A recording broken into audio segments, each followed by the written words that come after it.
A vacuum cleaner roaring, the squeak of rubber gloves, water splashing, a heavy bucket hitting the floor. Cleanliness is next to godliness, my grandmother used to say. If that was true, then the Grand Sterling Hotel was heaven, and I was the angel with the toilet brush. I was scrubbing the marble floor of the lobby bathroom when my walkie-talkie crackled. Kerchk! Maya, come to the service elevator, now! It was Mrs. Vance, the manager. Her voice sounded like nails on a chalkboard. Coming, Mrs. Vance! I sighed, peeling off my yellow rubber gloves. I walked to the service area. Mrs. Vance stood there tapping her foot impatiently. Next to her was a man. He was tall, very tall. He wore a uniform that was 2 sizes too small, the fabric straining against his broad shoulders. His hair was messy, and he looked like he had never held a mop in his life. He was also devastatingly handsome in a rugged, I just rolled out of bed kind of way. Maya, Mrs. Vance barked. This is Jay. He's the new intern. Show him the ropes. She turned to Jay, her eyes narrowing. Don't mess up, or you're out. She marched away, her heels clicking aggressively. I looked at Jay. He looked at me. Hi, he said, extending a hand. His hand was smooth, not a worker's hand. I'm Jay. I ignored his hand. I'm Maya, and we don't shake hands here. We work. I grabbed a bucket and a mop and shoved them into his chest. Room 402. Guest checked out an hour ago. It needs to be spotless in 20 minutes. Jay looked at the mop like it was an alien artifact. Okay, he said uncertainly. How hard can it be? 20 minutes later. I walked into room 402 to check on him. It was a war zone. Water was everywhere. The bed was stripped, but the sheets were in a tangled heap on the floor. And Jay was standing in the middle of the room holding a feather duster, looking defeated. What happened? I shrieked. I tried to mop, he admitted. But the bucket tipped over. And the bed. I couldn't figure out which corner goes where. I stared at him. He was useless. Completely, utterly useless.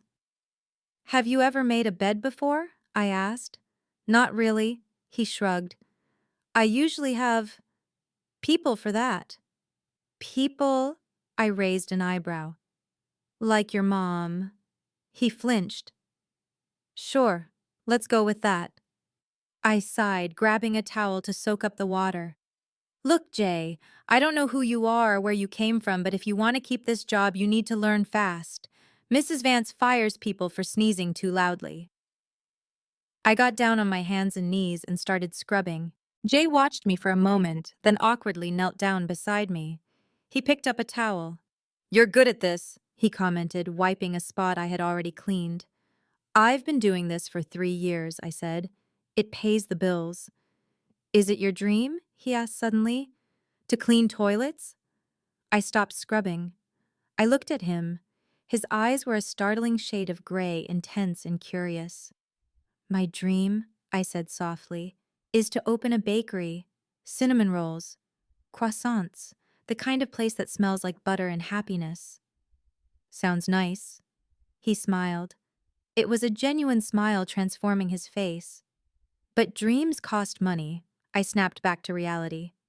And right now I need this paycheck, so stop talking and start drawing. I was Julian Sterling, CEO of Sterling Hospitality, worth $5 billion, and I was currently on my knees wiping up toilet water with a towel being bossed around by a girl who smelled like lemon pledge and vanilla. This was supposed to be a simple inspection. Go undercover, find out why productivity was down, fire the lazy staff. But this girl, Maya, she wasn't lazy. She was a whirlwind, and she had just told me my bed-making skills were trash. No one had ever spoken to me like that. It was refreshing. I watched her work. Her hair was falling out of her bun. There was a smudge of dirt on her cheek. She was beautiful, not in the polished plastic way of the women I usually dated. She was real. Okay, Mr. Intern. She stood up, hands on her hips. Bathroom duty. The toilet needs scrubbing. My jaw dropped. Me? Scrub the toilet? Unless you want Mrs. Vance to inspect it, she warned. I groaned. I was the king of the hospitality industry, and I was about to scrub a toilet. For the company, I told myself, for the company. I grabbed the brush, I looked at the toilet. It's just porcelain, I muttered. I leaned in. Don't forget under the rim, Maya called out from the bedroom. I gritted my teeth. Yes, ma'am. Half an hour later, the room was clean, mostly thanks to Maya. Okay, she said. Last thing. Towel animals. Excuse me. We fold the towels into animals. Swans, elephants. It's the Sterling signature touch. She picked up a bath towel and deftly folded it. Within seconds, a perfect white swan sat on the bed. Your turn. She tossed me a towel. I stared at the terry cloth. I tried to fold it. I rolled it. I twisted it. It looked like a dead snake. Or a burrito. Maya burst out laughing. What is that? She giggled, pointing at my creation. It's abstract art, I defended. A modern interpretation of a worm. It looks like a tragedy. She laughed, tears forming in her eyes. Her laugh was infectious. Before I knew it, I was laughing too. We stood there in the pristine hotel room laughing over a towel worm. For a moment, I forgot about the board meetings. I forgot about the stock prices. I was just Jay, the clumsy intern, and I liked it. Here, Maya said, stepping closer. Let me show you. She stood behind me, reaching around to guide my hands, her body pressed against my back. She was small but solid. Her hands were warm over mine. Fold here, she whispered, her breath tickling my ear. Then tuck here. My heart hammered against my ribs. I could smell her shampoo. Strawberries. I wasn't paying attention to the towel. I was paying attention to the curve of her waist, the softness of her voice. See? She said, stepping back. A swan. I looked down. It was a swan. A lopsided, slightly deformed swan, but a swan nonetheless. I did it, I said, surprisingly proud. You did it. She smiled up at me. Suddenly the door burst open. Mrs. Vance stood there, looking like a thundercloud. What is going on here? She screeched. I heard laughing. We are not paying you to giggle. Maya flinched, her smile vanishing instantly. She lowered her head. Sorry, Mrs. Vance. We were just training. Training. Mrs. Vance marched in, inspecting the room with a white-gloved finger. She found a speck of dust on the lamp. This is unacceptable, Maya. I'm docking your pay for this hour. And you, she pointed a long red fingernail at me. If you screw up one more time, you're fired. I felt a surge of rage. How dare she talk to my staff like that? How dare she dock Maya's pay? I opened my mouth to fire her on the spot, to tell her I owned the building she was standing in. But Maya grabbed my arm. Her grip was tight, pleading. She shook her head slightly. Don't. I closed my mouth. I swallowed my pride. Sorry, ma'am, I mumbled. Mrs. Vance huffed and stormed out. Maya let out a breath she had been holding. She looked at me, her eyes sad, but grateful. Thanks for not fighting back, she said. She would have fired you. She's a witch, I growled. She's the boss. Maya shrugged. Come on, Jay. We have 10 more rooms to clean. She picked up the bucket and walked out. I watched her go. She protected me. She, a maid with nothing, protected me. A billionaire with everything. I picked up the mop. Mrs. Vance was going to pay for this. But first, I had some more towels to fold. Elevator ding, high-end jazz music playing softly, the click of a keycard, heavy curtains being drawn open. The elevator doors opened onto the 50th floor, revealing a world of opulence I usually only saw in magazines. The presidential penthouse. It smelled of expensive leather, fresh orchids, and money. Lots of money. Wow, Jay breathed, stepping out of the elevator. He looked around not with awe but with a critical eye. They changed the carpet. I liked the old one better. I looked at him confused. How would you know? Have you been here before? Jay froze. I saw pictures. Online. Right, I said, handing him a duster. Well, don't get used to the view. We have to clean this place top to bottom. The rumor is a very important VIP is checking in tonight. Jay smirked. Is that so? Yes, so don't touch anything, especially the whiskey collection. I pointed to the bar stocked with bottles that probably cost more than my car. We got to work, or rather I worked, and Jay tried his best not to break anything. He was improving. He managed to polish the mahogany table without scratching it, and he even fluffed the pillows correctly. You're learning, I praised him. I have a good teacher, he replied, wiping sweat from his forehead. He had taken off his uniform jacket, rolling up his sleeves. His arms were distracting, very distracting. Suddenly, the front door beeped. We both jumped. Housekeeping, a voice boomed. A man walked in. He was short, balding, and wearing a suit that was too shiny. Behind him were two bodyguards carrying luggage.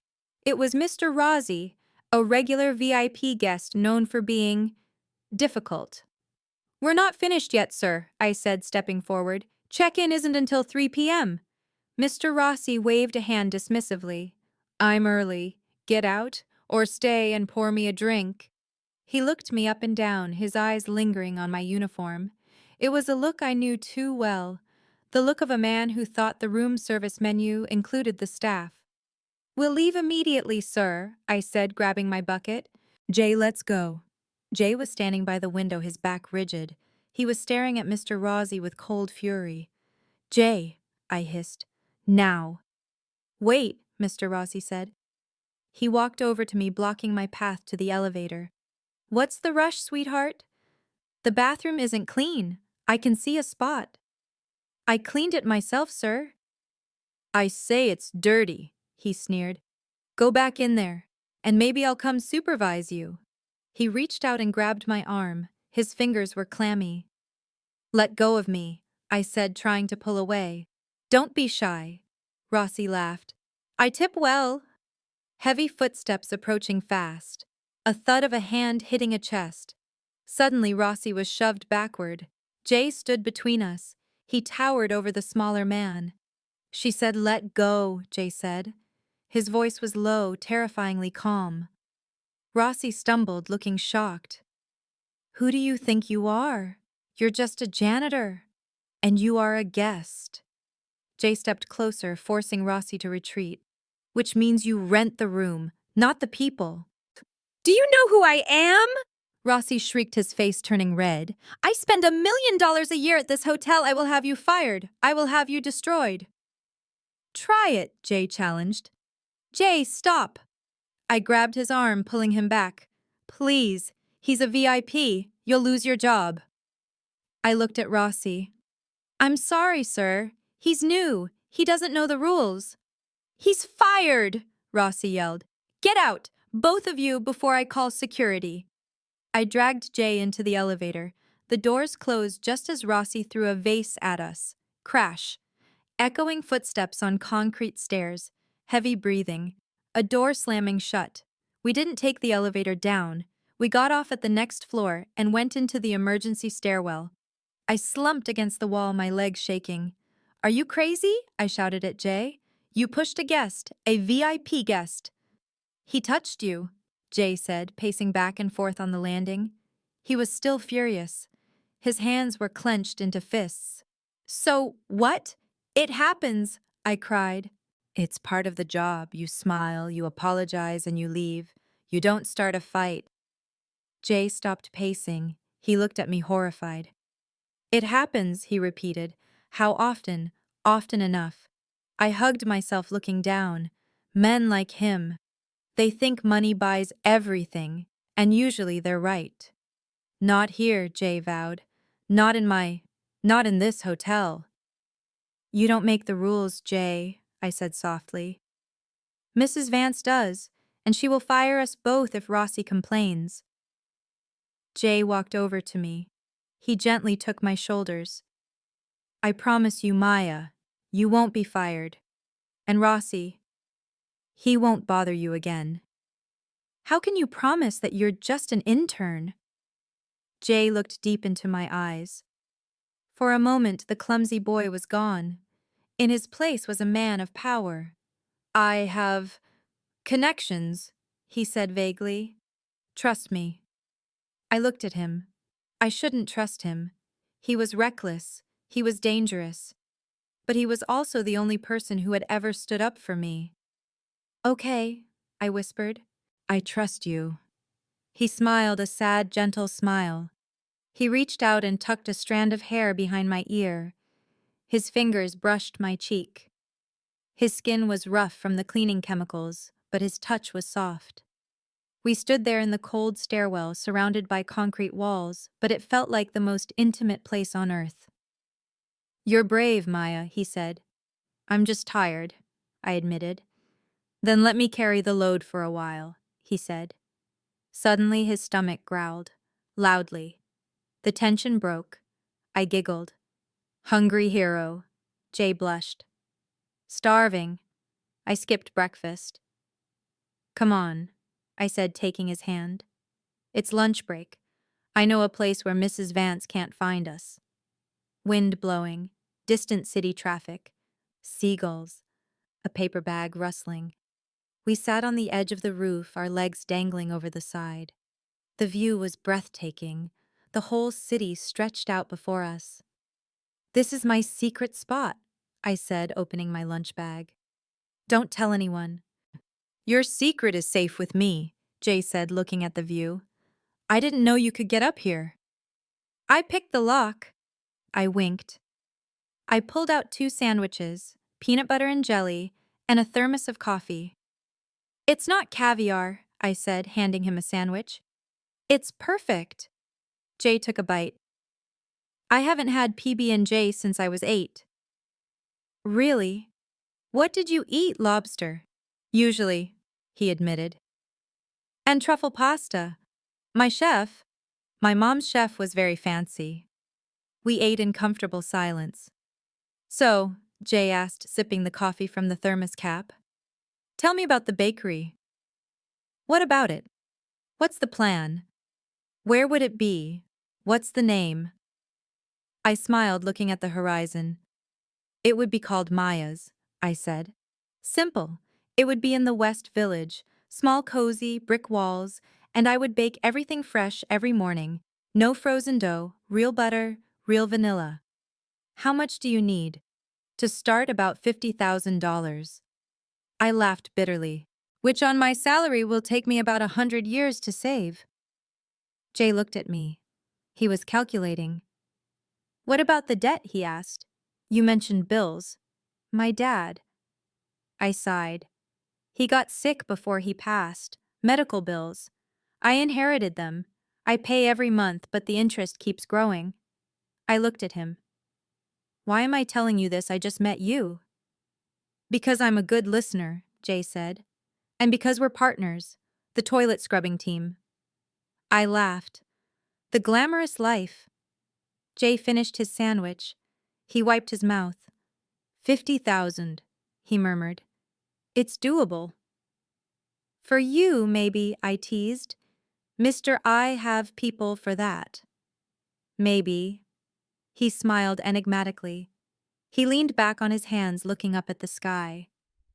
You deserve that bakery, Maya. Thanks, Jay. And you deserve better than cleaning up after jerks like Rossi. He sat up, looking at me intensely. One day, he said, you won't have to clean anything. You'll have people cleaning for you. Is that a promise? It's a guarantee. I looked at him. In the sunlight, his eyes were the color of the ocean. I felt a flutter in my chest. A dangerous flutter. Don't fall for the intern Maya. He's broke.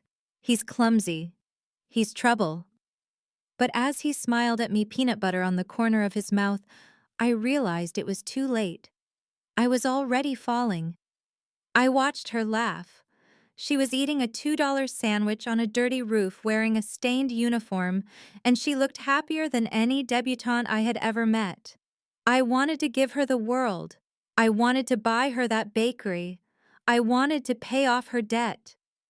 But if I did that now, she would know who I was. She would hate me for lying. I had to wait. But Rossi didn't have to wait. I pulled out my phone under the pretext of checking the time. I sent a text to my head of security. Mr. Rossi in penthouse, evict him, ban him for life, and cancel his corporate account. I hit send.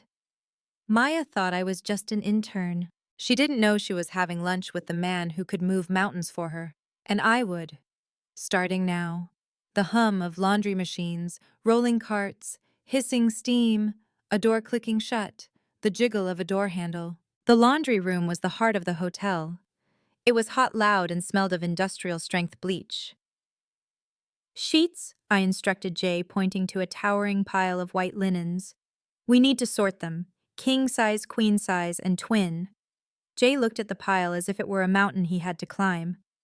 How do you tell the difference? He asked, holding up a sheet.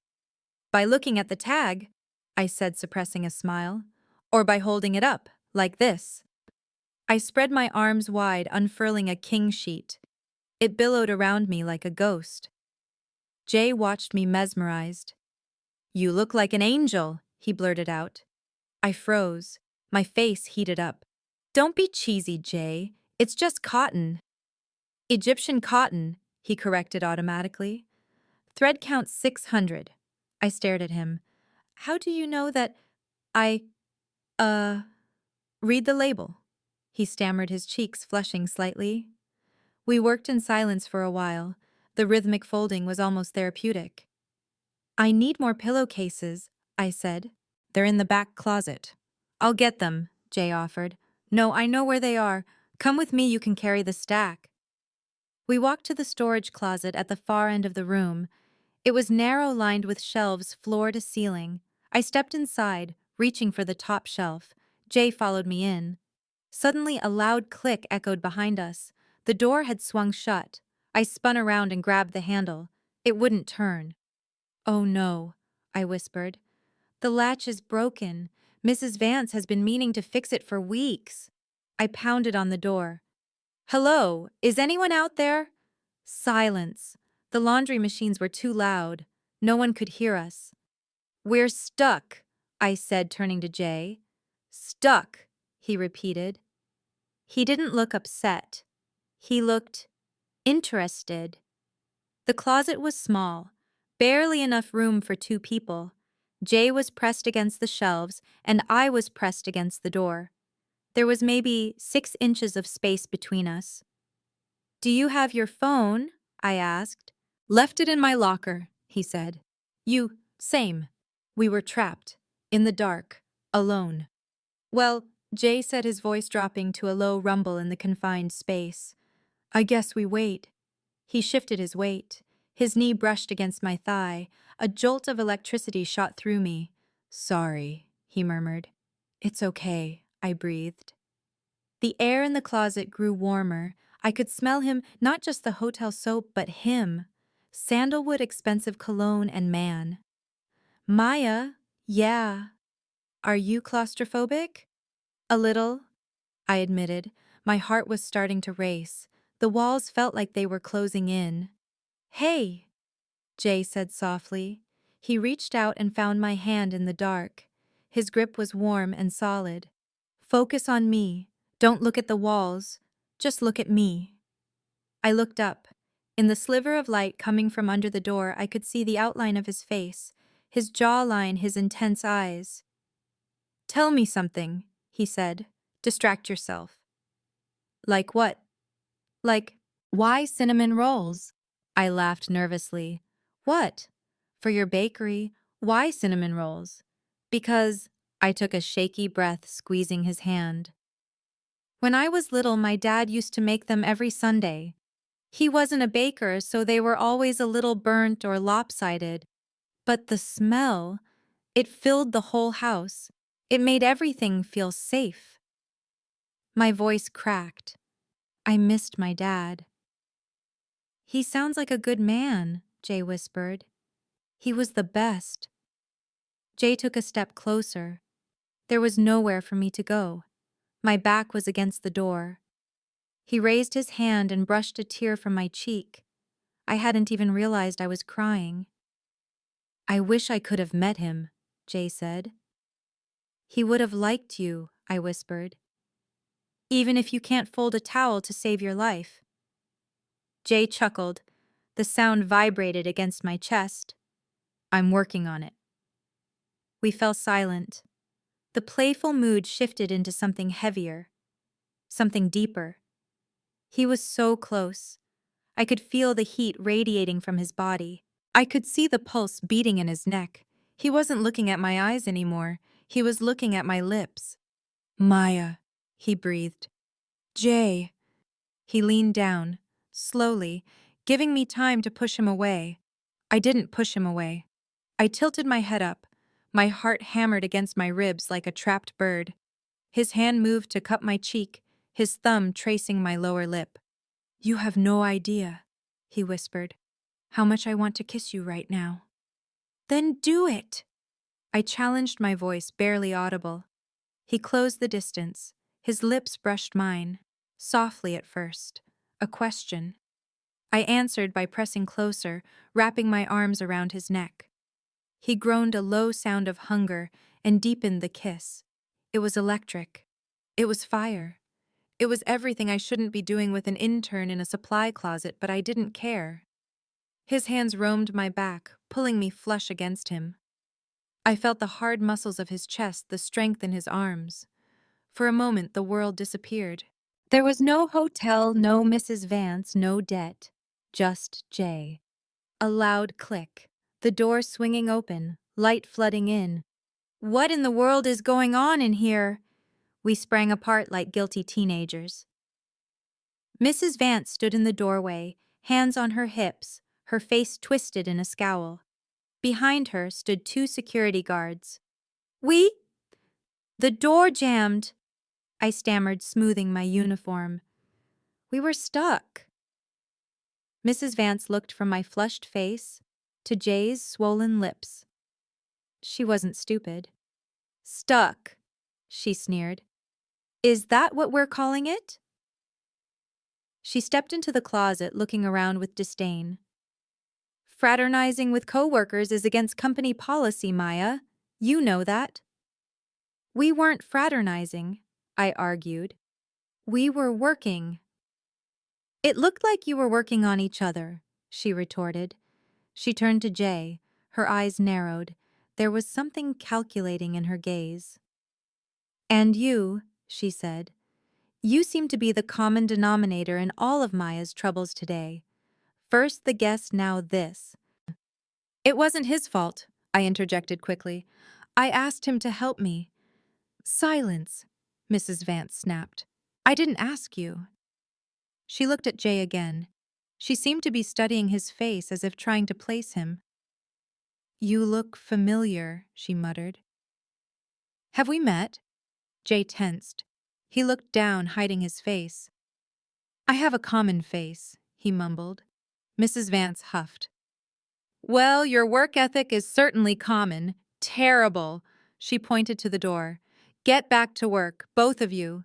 And Maya, I'm writing you up. One more strike and you are fired. Do you understand? Yes, Mrs. Vance, I whispered, fighting back tears. We walked out of the laundry room. I kept my head down, shame burning my cheeks. Jay walked beside me. He was silent, but I could feel the anger radiating off him. I'm sorry, he said when we were out of earshot. I got you in trouble again. It's okay, I lied. It was worth it. I looked at him and smiled weakly. For the kiss, I mean. Jay stopped. He looked at me with such intensity, it took my breath away.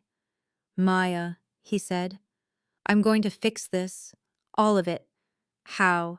I laughed sadly. You're just an intern, Jay. You'd be surprised what an intern can do, he said mysteriously. He reached into his pocket and pulled out a small gold pin. It was the Sterling Hotel logo. "Here," he said, pinning it to my collar. "For luck." "Thanks." I touched the pin. It felt heavy, real gold. No, must be fake. "I have to go," he said suddenly. "I have an errand to run." "Okay, see you tomorrow." "Count on it." He walked away, disappearing down the corridor. I touched my lips, still tingling from his kiss. I touched the gold pin. "Who are you, Jay?" Really, I stormed into the manager's office. It was empty. Good. I sat down at the computer and logged in with my master override code. Access granted level 5 administrator. I pulled up Mrs. Vance's employee file. Complaints, dozens of them. Abuse of power, wage theft, harassment. Why hadn't HR flagged this? Because she deleted them. I gritted my teeth. She had been terrorizing my staff for years, and today she made Maya cry. That was her last mistake. I typed a quick email to the board of directors. Subject: immediate termination. But I didn't send it yet. No. Firing her was too easy. I wanted to see the look on her face when she realized exactly who she had been yelling at.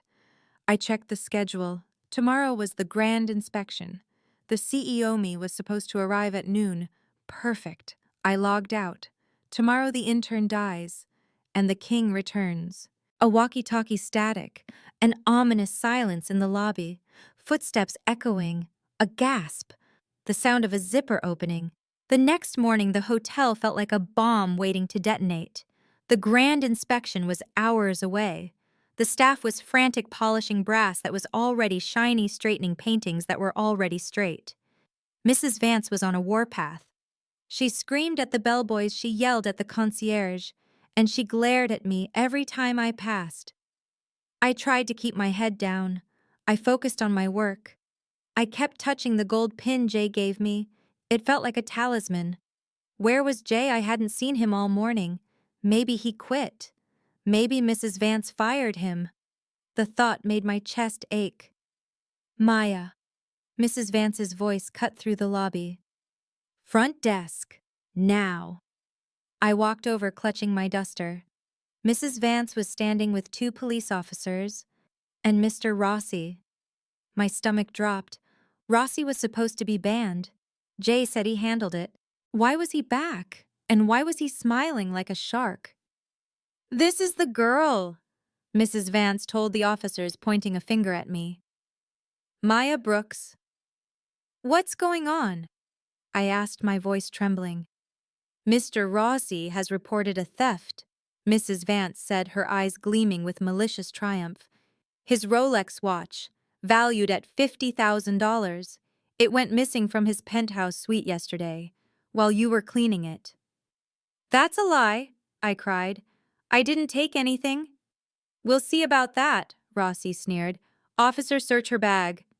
The police officer stepped forward. "Ma'am, please hand over your bag." I handed over my worn canvas tote. I had nothing to hide, just my uniform, my lunch, and my bus pass. The officer unzipped it. He rummaged through it. Then he pulled something out. A gold watch. Heavy, encrusted with diamonds. Rossi's Rolex. I stared at it, the world tilted on its axis. "That's not mine," I whispered. "I've never seen that before." "It was in your bag, Mrs." Vance said loudly, making sure the guests in the lobby could hear. "Caught red-handed." "Someone put it there." I looked around frantically. "I left my bag in the locker room. It wasn't locked." "Save it for the judge," Rossi laughed. "You're a thief, a dirty little thief." "Arrest her," Mrs. Vance ordered. The officer grabbed my wrists. He pulled out handcuffs. The cold metal clicked shut around my skin. "Maya Brooks, you are under arrest for grand larceny." Tears streamed down my face.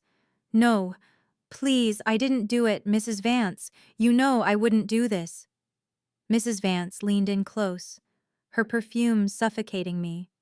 "I know exactly what you are, Maya," she hissed. "You're a liability, and now you're gone." I looked around the lobby. The other staff members were watching, their faces filled with pity and fear. No one stepped forward. No one spoke up. I was alone. Where was Jay? Where was my hero?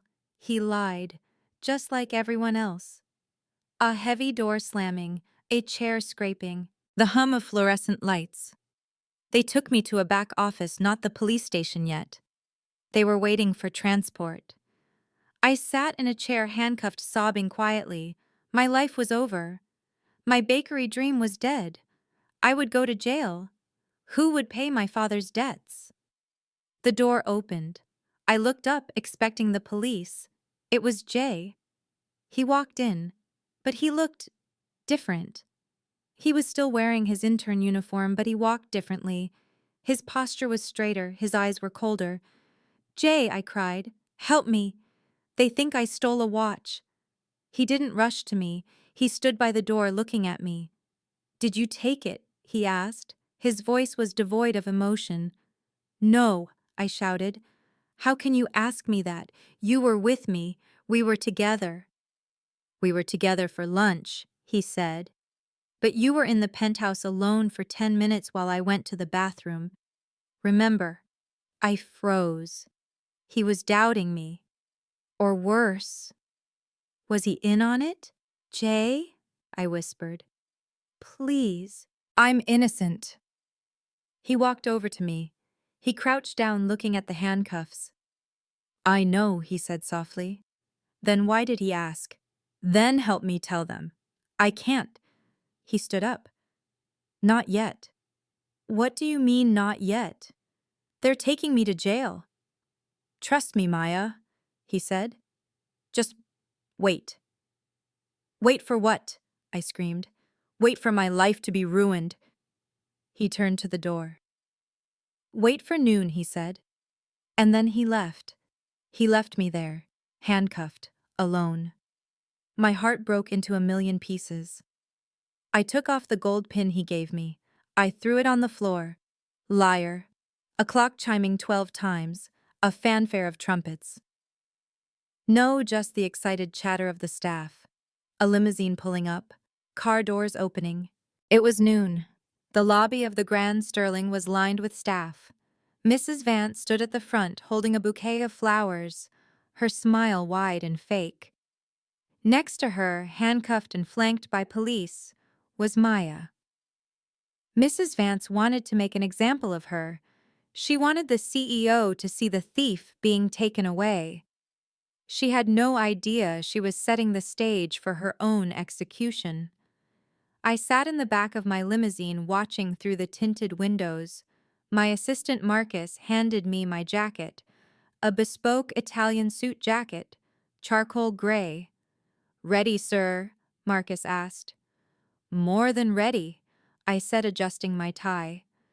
I looked at the intern uniform balled up on the floor of the car. Jay was dead. Long live Julian Sterling.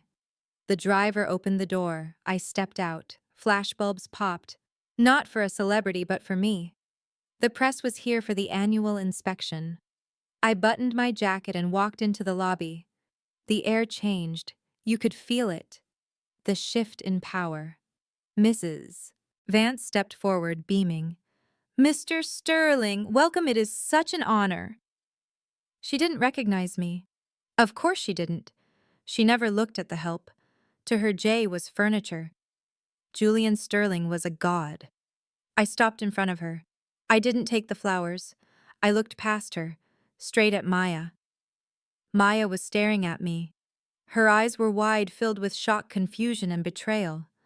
She recognized me. I saw the moment she put the pieces together. The suit, the authority, the face. Jay is Julian. "Mr. Sterling," Mrs. Vance asked, confused by my silence. "Is something wrong?" I slowly turned my gaze to her. "Mrs. Vance," I said. My voice was the same voice I used yesterday, the same voice she yelled at. She froze. Her eyes flickered with recognition. "You," she whispered. "You look like Like the intern you threatened to fire yesterday. I finished for her. The lobby went dead silent. You could hear a pin drop. I don't understand, Mrs. Vance stammered, pale as a sheet. Allow me to clarify, I said, my voice projecting to the entire room. For the past 2 days, I have been working in this hotel undercover. I scrubbed toilets, I folded towels, and I watched you. I walked over to Maya. The police officers looked nervous. Uncuff her, I ordered. Sir, she's a thief, the officer said. She is not a thief, I said. She is the only honest person in this building. But the watch, Mrs. Vance tried to argue. The watch, I interrupted, pulling a tablet from my assistant, was planted by you. I played the video on the tablet, security footage from the locker room. Mrs. Vance opening Maya's bag, Mrs. Vance dropping the watch inside. I had security install hidden cameras yesterday, I explained coldly, after I realized what kind of person you are. Mrs. Vance gasped. Mr. Rossi tried to sneak away towards the door. Stop him, I commanded. Security guards blocked Rossi. Mr. Rossi, I said. You claimed the watch was stolen from your room, but here is Mrs. Vance putting it in the bag, which means you two conspired. Filing a false police report is a felony. It was a prank, Rossi squealed. It was a crime, I corrected. Officers, arrest them both. The tables turned instantly. The handcuffs were taken off Maya and put on Mrs. Vance and Rossi. Mrs. Vance screamed as she was dragged away. You tricked me! You can't do this! I own this hotel, I said simply. I can do whatever I want. I turned to Maya. She was rubbing her wrists where the cuffs had been. She wasn't looking at me with gratitude. She was looking at me with anger. Maya! I started reaching for her. Don't... She stepped back. Don't touch me. I had to do it, to catch them. You lied, she whispered, tears falling. You lied about everything. Jay, he wasn't real. The feelings were real, I pleaded. You're a billionaire. She shook her head. And I'm the maid. It was a game to you, a little undercover adventure. She turned and ran. She ran out of the lobby past the paparazzi into the street. Maya, I shouted. I started to run after her, but my board of directors surrounded me, shaking my hand, congratulating me on the sting operation. I watched her disappear into the crowd. I had won the hotel back, but I had lost the girl. Heavy rain pouring down on city streets. Car horns honking. Footsteps splashing in puddles. A phone ringing repeatedly and going to voicemail. The boardroom meeting was a disaster. My directors were celebrating the arrest of Mrs. Vance, calling it a PR victory. They were talking about stock prices and headlines. I wasn't listening. I was staring out the window, watching the rain wash over the city. Maya was out there, alone, hurt. And it was my fault. Sir. About the quarterly projections? Marcus, my assistant, droned on. I stood up. My chair scraped loudly against the floor. Meeting adjourned, I announced. But sir, we haven't finished. I said adjourned, I barked. Marcus, locate Maya Brooks. I need to know where she is, now. 10 minutes later, Marcus handed me a file. She's not at her apartment, sir. Her roommate said she never came home. But so? Her credit card was used 5 minutes ago.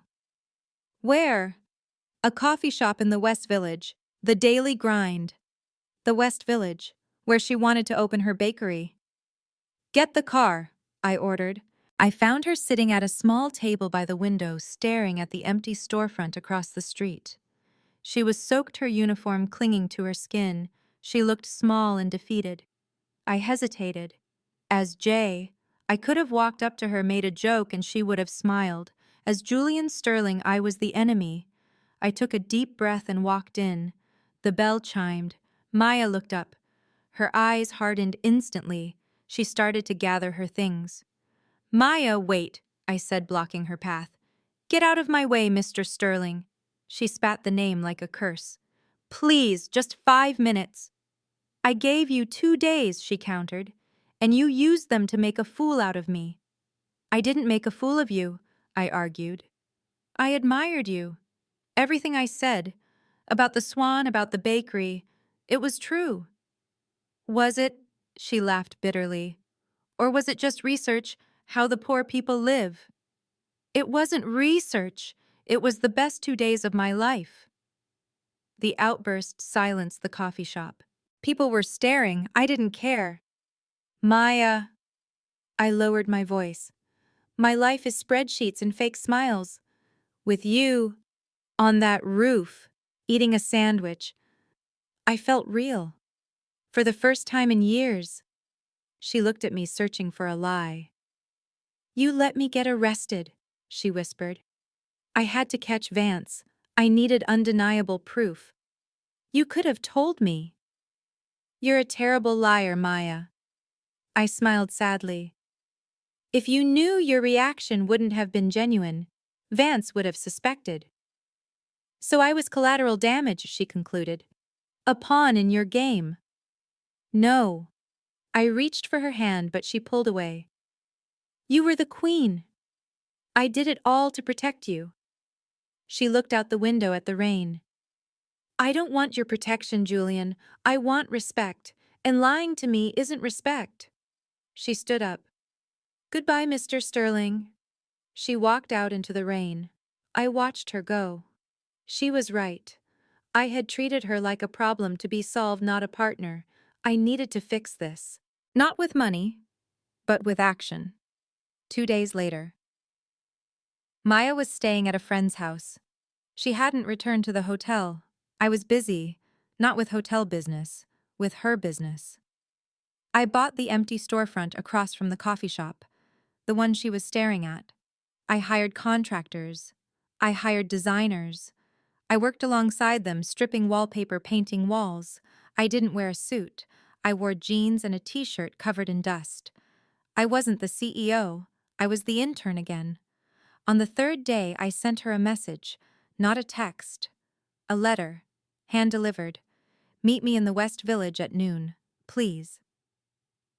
Jay. I didn't want to go. But curiosity is a curse, and I missed him. I missed Jay, the clumsy, funny guy who tried to fold a towel swan. I walked down the street in the West Village. I stopped. The empty boarded-up shop I had been dreaming about for years was gone.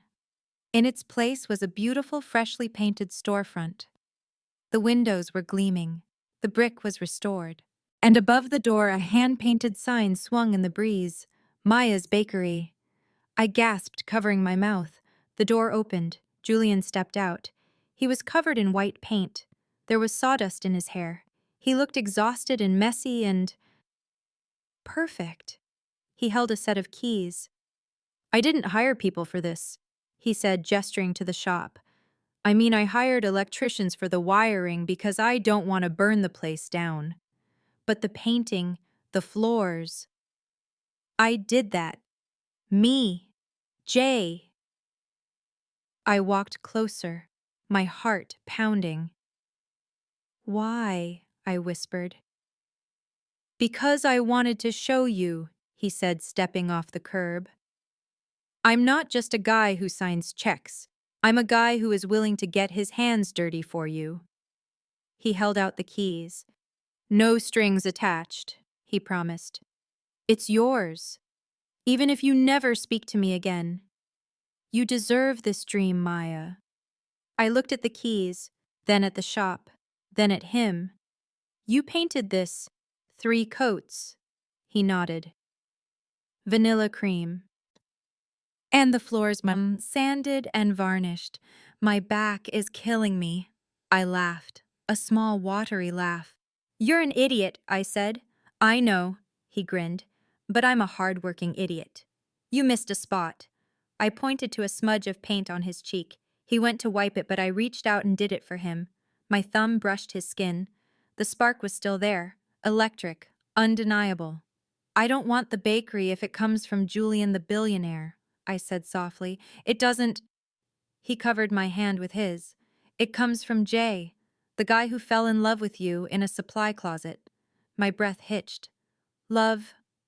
Yeah, he admitted, looking vulnerable. Love.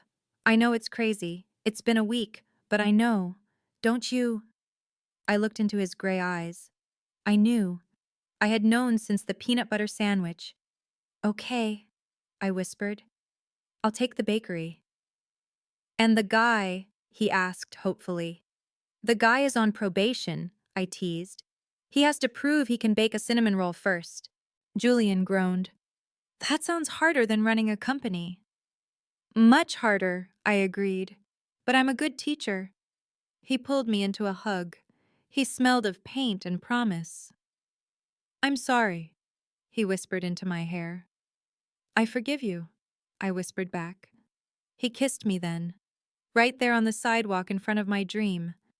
It wasn't a fairy tale kiss. It was real. It was messy. It was the start of something that no amount of money could buy. The chime of a shop bell ringing constantly, the hum of an espresso machine, happy chatter, the smell of cinnamon and coffee. 6 months later. The line for Maya's bakery wrapped around the block. I was covered in flour, sweating, and happier than I had ever been in my life. 2 almond croissants and a latte, I called out to the barista. Coming right up, boss. The barista was Julian. Yes, Julian Sterling, Billionaire CEO, currently wearing a green apron that said "Kiss the Baker." He had taken a sabbatical from Sterling Hospitality, or as he called it, extended field research. He spent his mornings here learning how to make foam art. He was still terrible at it and charming the customers. He handed a latte to an elderly woman. Careful, Mrs. Higgins, it's hot, he said with that devastating smile. Oh, you're such a dear. Mrs. Higgins blushed. Maya, you should marry this one. I rolled my eyes, but I couldn't stop smiling. I'm thinking about it, Mrs. Higgins. We worked through the rush hour. It was chaotic, loud, and messy. At noon, we finally flipped the sign to closed. I slumped onto a chair, exhausted. We sold out, I said, looking at the empty display case. Every last crumb, Julian agreed, wiping the counter. He walked over to me, untying his apron. Underneath, he wore a crisp white t-shirt that hugged his chest perfectly. Even covered in coffee stains, he looked like a god. Tired? He asked, massaging my shoulders. Exhausted, but good exhausted. Good, because I have a surprise. He walked to the back kitchen and returned with a small box. Not a jewelry box, a bakery box. I made this, he said proudly, all by myself. No help. I opened the box. Inside was a single cinnamon roll. It was lopsided. One side was bigger than the other. The icing was uneven. It looked exactly like the ones my dad used to make. Tears pricked my eyes. You baked, I whispered. Try it, he urged. I took a bite. It was warm, gooey, and sweet. It's perfect, I said, my mouth full. Keep eating, he said nervously. I took another bite. My teeth hit something hard. I froze. I pulled the object out of my mouth. It was a ring. A massive, sparkling diamond ring coated in cream cheese frosting. I stared at it. Then I stared at Julian. He was down on one knee, on the flour-dusted floor of my bakery. Maya Brooks, he said, taking the sticky ring from my hand and wiping it on his shirt. You taught me how to clean a toilet. You taught me how to fold a towel. And you taught me how to love. He looked up at me, his gray eyes shining with vulnerability. I don't want to be a billionaire without you. I don't want to be a CEO without you. I just want to be Jay, your partner, your intern, your husband. He held up the ring. Will you marry me and let me scrub your floors for the rest of my life? I laughed through my tears. You're going to scrub the floors. Every day, he promised. Then yes? I cried, throwing my arms around his neck. Yes, yes. Yes. He slipped the ring onto my finger. It fit perfectly. He kissed me. It tasted of cinnamon and forever. The lock of the front door clicking, the shades being pulled down, heavy breathing, clothes rustling. We didn't leave the bakery. Julian locked the door and pulled down the blinds. We should go home, I murmured against his lips. We are home, he growled, lifting me up and setting me on the stainless steel prep table. The cold metal against my thighs was a shock, but Julian's heat quickly chased it away. He stood between my legs, his hands gripping my waist. You have flour on your nose, he whispered, licking it off. You have icing on your shirt, I countered, pulling the t-shirt over his head. He tossed the shirt aside. His skin was warm, smelling of vanilla and musk. He kissed my neck, his hands roaming my body with a possessiveness that made my toes curl. I love you in this apron, he murmured, his hands untying the knot at my back. But I love you better without it. The apron fell to the floor. Julian, I gasped as his hands found skin. I've been watching you all morning, he confessed, his voice rough. Smiling at customers, kneading dough.